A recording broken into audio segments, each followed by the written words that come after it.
बैंगलोर के एक 2 BHK flat में कुछ ऐसा हुआ जिसने वहां के लोगों के अंदर एक अजीब सा खौफ फैला दिया। उस फ्लैट में से एक 24 साल की लड़की की लाश मिली। उस लाश की हालत ऐसी थी जैसी बैंगलोर पुलिस ने पहले कभी नहीं देखी थी। उस लड़की के सर पर एक गहरी चोट लगी थी और पूरे चेहरे पर कांच के छोटे छोटे टुकड़े घुसे हुए थे। उस लड़की की बॉडी का रंग नीला पड़ चुका था और उससे एक बहुत अजीब सी महक आ रही थी। ऐसा लग रहा था जैसे उसकी मौत को कई दिन बीत चुके हों। वो लाश अनीशा की थी। अनीशा दिल्ली से बिलोंग करती थी और बैंगलोर की एक IT कंपनी में काम करती थी। यह मामला बैंगलोर पुलिस के सामने तब आया जब अनीशा की ऑफिस कलीग और दोस्त सृष्टि ने पुलिस को फोन करके सब बताया। अनीशा कई दिन से ऑफिस नहीं आ रही थी और अपना फोन भी नहीं उठा रही थी। सृष्टि जब उसके घर गई और उसने अनीशा के फ्लैट का मेन डोर खोलने की कोशिश की तो वो आसानी से खुल गया। वो फ्लैट के अंदर घुसी तो उसने देखा कि अनीशा के बेडरूम में उसकी डेड बॉडी पड़ी थी। घर के अंदर इन्वेस्टिगेट करते हुए पुलिस का दिमाग चकरा रहा था क्योंकि उन्हें वहां ना तो कोई फिंगरप्रिंट्स, ना ही घर में कोई चोरी के साइंस और ना ही किसी तरह का कोई सबूत मिल पा रहा था। सृष्टि ने पुलिस को बताया कि अनीशा उस फ्लैट में अभी हाल ही में शिफ्ट हुई थी और जब से वो उस फ्लैट में शिफ्ट हुई थी तब से उसका बर्ताव बहुत ही ज्यादा बदल गया था। अनीशा जो सबसे पहले ऑफिस आ जाया करती थी अब सबसे लेट ऑफिस पहुंचती थी।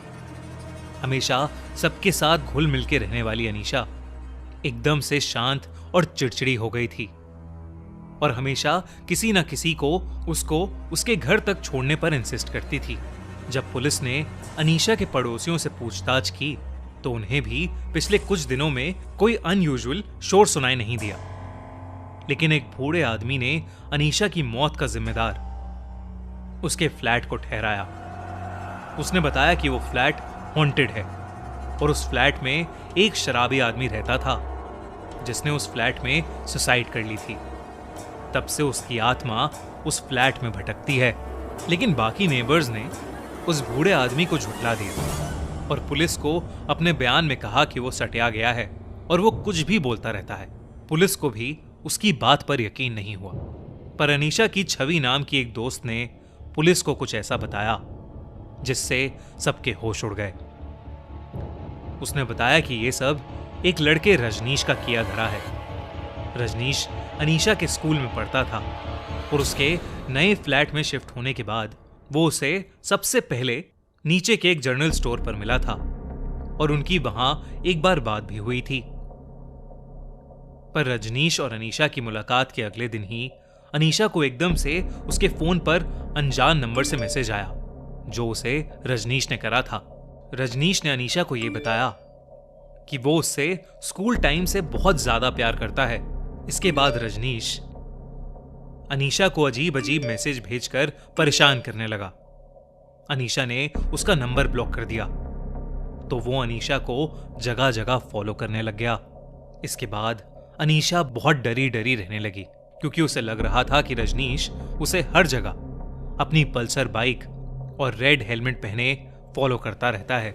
छवि ने बताया कि कुछ दिन पहले जब वो अनीशा को उसके घर छोड़ने गई थी तो उसने अनीशा के अपार्टमेंट्स के बाहर पल्सर बाइक पर लाल हेलमेट पहने हुए एक आदमी को देखा भी था। लेकिन उस हेलमेट की वजह से छवि उसका चेहरा नहीं देख पाई थी। पुलिस ने जब रजनीश को ढूंढने की कोशिश की तो उन्हें पता चला कि रजनीश पिछले 10 सालों से USA में रह रहा है। जब छवि को रजनीश की फोटोज दिखाई गईं तो छवि ने कहा कि वो आदमी जिसे उसने देखा था वो एकदम दुबला पतला था और उस फोटो में रजनीश काफी हट्टा कट्टा लग रहा था। इसका मतलब साफ था, वो जो कोई भी था वो अनीशा को स्टॉक कर रहा था और रजनीश का झूठा नाम यूज कर रहा था। फिर पुलिस ने छवि के बयान के मुताबिक उस जनरल स्टोर को ढूंढा जहां अनीशा उस आदमी से पहली बार मिली थी।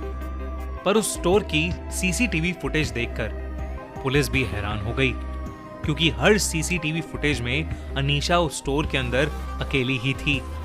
उसके साथ कोई और नहीं था। पुलिस ने जब अनीशा के अपार्टमेंट्स की लॉबी और लिफ्ट की सीसीटीवी फुटेज देखी तो उन्हें दिखा कि अनीशा कुछ रात पहले रात के करीब 1 बजे बहुत घबराई हुई अपनी सोसाइटी में घुसी और लिफ्ट में जाते ही रोने लगी। लिफ्ट में उसके साथ कोई नहीं था। एक जगह आकर लिफ्ट का दरवाजा खुला लेकिन उसमें कोई घुसा नहीं और तभी अचानक से वो सीसीटीवी फुटेज बंद पड़ गई। सोसाइटी वालों ने बताया कि उसकी आगे की रिकॉर्डिंग ही नहीं हुई थी क्योंकि वो सीसीटीवी कैमरा खराब हो गया था। वो आखिरी बार था जब अनीशा सोसाइटी से बाहर निकली थी क्योंकि उसके कुछ दिन बाद ही उसकी लाश उसके फ्लैट से मिली। पुलिस ने उस लाल हेलमेट वाले स्टॉकर को हर जगह ढूंढा पर उन्हें वो कहीं नहीं मिला और वो केस हमेशा के लिए एक मिस्ट्री बनकर रह गया। पर किसने मारा अनीशा को? क्या उसका फ्लैट सच में हॉन्टेड था या फिर वो लाल हेलमेट वाला स्टॉकर वाकई अनीशा से प्यार करता था? और क्या ऐसा हो सकता है कि अनीशा ने उसके प्यार को यूज करके उसे ठुकरा दिया और इसी वजह से उसने अनीशा की जान ले ली?